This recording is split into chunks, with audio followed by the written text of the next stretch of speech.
Қайырлы күн. Сіздермен бірге SkyX дүкені. Бүгін бізде обзорда осындай SkyX GPS трекері. Комплектациясы да осы GPS трекер. Ошейник жылқының мойнына арналған 4 болт шайба гайкасымен бірге. Сонымен қатар бізде кабель, чехол, адаптер және де инструкция болады. Осы GPS-ті іске қоспас бұрын, яғни біз сим-карта саламыз.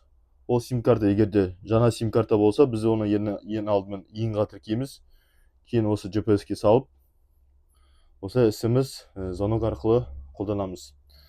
Менде мұнда Билайн сим-картасы тұр. Сіздерге көрсетем қалай қолдану керек. Міне бізде осы нөмірге біз begin деп код жібереміз. Begin OK деп бізге жауап келеді. Кейін осы нөмірге қоңырау шалғанда бір гудок барып, сөніп, бізге жауап келеді. Осындай ссылкамен.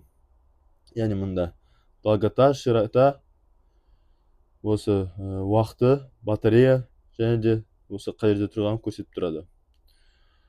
Спящий режимға қойғымыз келсе, міне sleep time деп код жібереміз. Sleep time OK деп код келеді бізге.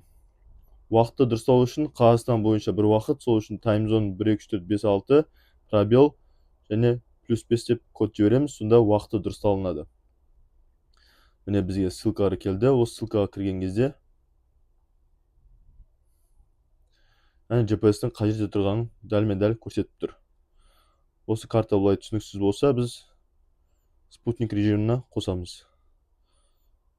Бұл жерде маршрут таңдап, өзіңіздің тұрған жеріңізге осы маршрут қойға болады.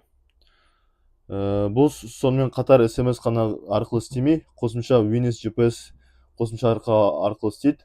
Ол жерде біз яғни осы ID-ді жазамыз. ID-ді жазып, парольға соңғы 4 санын жазып, сол қосымшаға кіріп қарай береміз. Сіздермен болған SkyX дүкені, біздерден тапсырыс беріңіздер. Рахмет.